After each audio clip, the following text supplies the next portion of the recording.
Welcome back to Through the Bible in 365. This is the reading for May the 13th. Today we have 2 Samuel 11 and 12 and 1 Chronicles chapter 20. So let's jump into 2 Samuel chapter 11.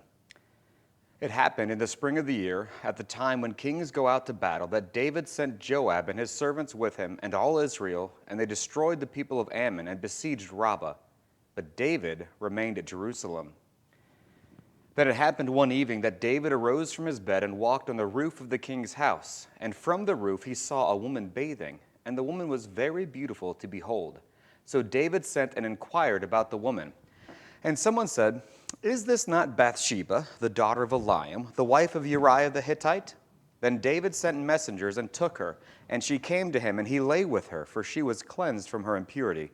And she returned to her house, and the woman conceived. So she sent and told David and said, "I am with child." Then David sent to Joab, saying, "Send me Uriah the Hittite." And Joab sent Uriah to David. When Uriah had come to him, David asked how Joab was doing, and how the people were doing, and how the war prospered.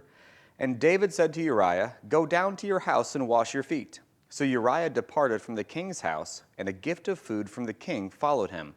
But Uriah slept at the door of the king's house with all the servants of his lord, and did not go down to his house. So when they told David, saying, "Uriah did not go down to his house," David said to Uriah, "Did you not come from a journey? Why do you not go down to your house?" And Uriah said to David, "The ark and Israel and Judah are dwelling in tents, and my lord Joab and the servants of my lord are encamped in open fields. Shall I then go to my house to eat and drink and lie with my wife? As you live and as your soul lives, I will not do this thing." Then David said to Uriah, "Wait here today also, and tomorrow I will let you depart." So Uriah remained in Jerusalem that day and the next. Now when David called him, he ate and drank before him, and he made him drunk. And at evening he went out to lie on his bed with the servants of his lord, but he did not go down to his house. In the morning it happened that David wrote a letter to Joab and sent it by the hand of Uriah. And he wrote in the letter, saying, "Set Uriah in the forefront of the hottest battle, and retreat from him that he may be struck down and die." So it was, while Joab besieged the city, that he assigned Uriah to a place where he knew there were valiant men. Then the men of the city came out and fought with Joab, and some of the people of the servants of David fell, and Uriah the Hittite died also. Then Joab sent and told David all the things concerning the war, and charged the messenger, saying, "When you have finished telling the matters of the war to the king, if it happens that the king's wrath rises, and he says to you, 'Why did you approach so near to the city when you fought? Did you not know that they would shoot from the wall? Who struck Abimelech the son of Jerubbesheth? Was it not a woman who cast a piece of a millstone on him from the wall, so that he died in Thebez? Why did you go near the wall?' Then you shall say, 'Your servant Uriah the Hittite is dead also.'" So the messenger went and came and told David all that Joab had sent by him. And the messenger said to David, "Surely the men prevailed against us and came out to us in the field. Then we drove them back as far as the entrance of the gate. The archers shot from the wall at your servants, and some of the king's servants are dead. And your servant Uriah the Hittite is dead also." Then David said to the messenger, "Thus you shall say to Joab, 'Do not let this thing displease you, for the sword devours one as well as the other. Strengthen your attack against the city and overthrow it. So encourage him.'" When the wife of Uriah heard that Uriah her husband was dead, she mourned for her husband.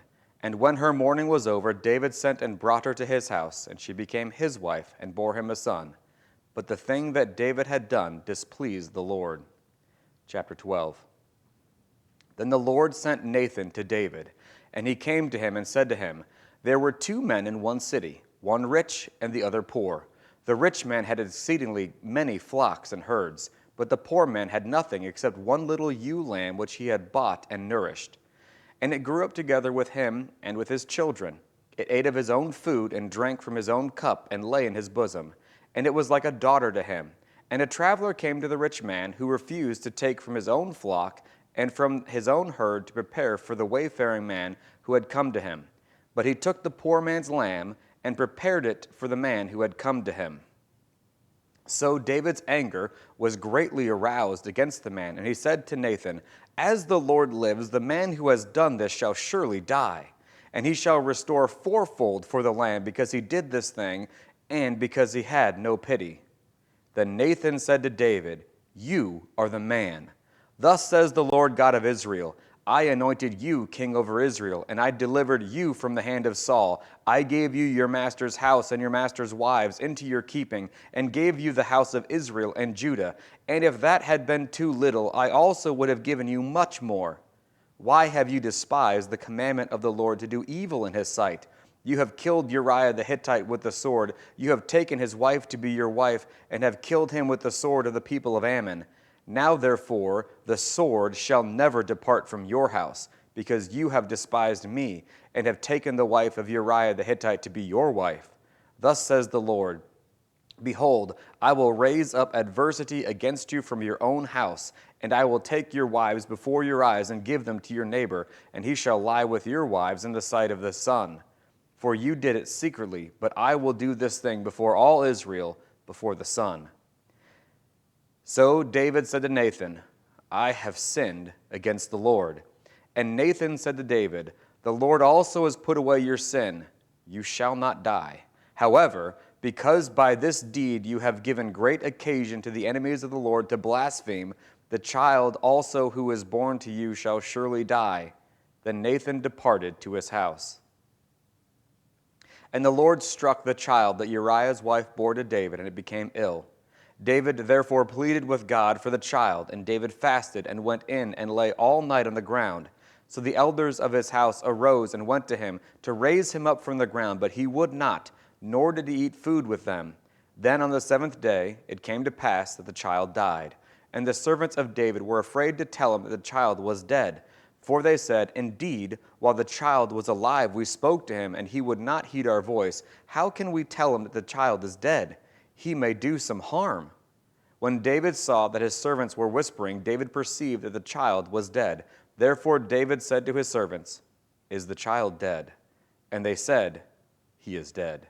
So David arose from the ground, washed and anointed himself, and changed his clothes, and he went into the house of the Lord and worshipped. Then he went into his own house, and when he requested, they set food before him, and he ate.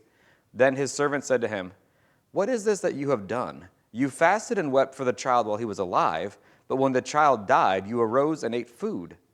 And he said, "While the child was alive, I fasted and I wept, for I said, 'Who can tell whether the Lord will be gracious to me that the child may live?'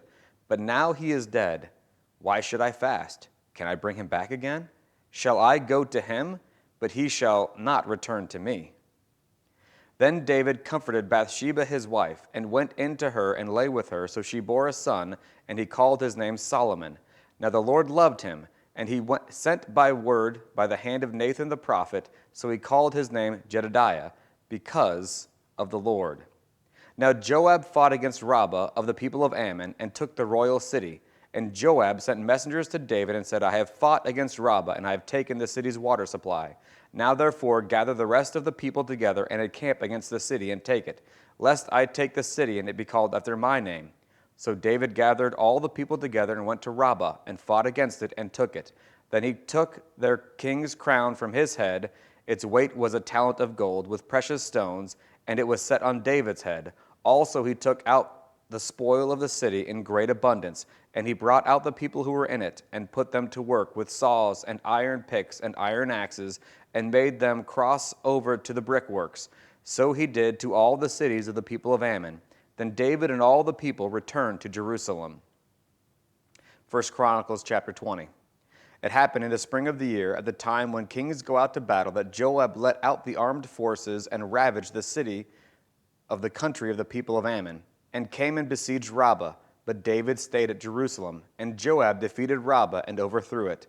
Then David took their king's crown from his head, and it found it to weigh a talent of gold, and there were precious stones in it, and it was set on David's head.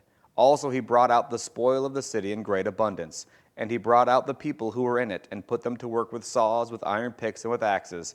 So David did to all the cities of the people of Ammon.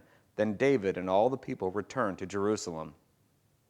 Now it happened afterward that war broke out at Gezer with the Philistines, at which time Sibbecai the Hushathite killed Sippai, who was one of the sons of the giant, and they were subdued.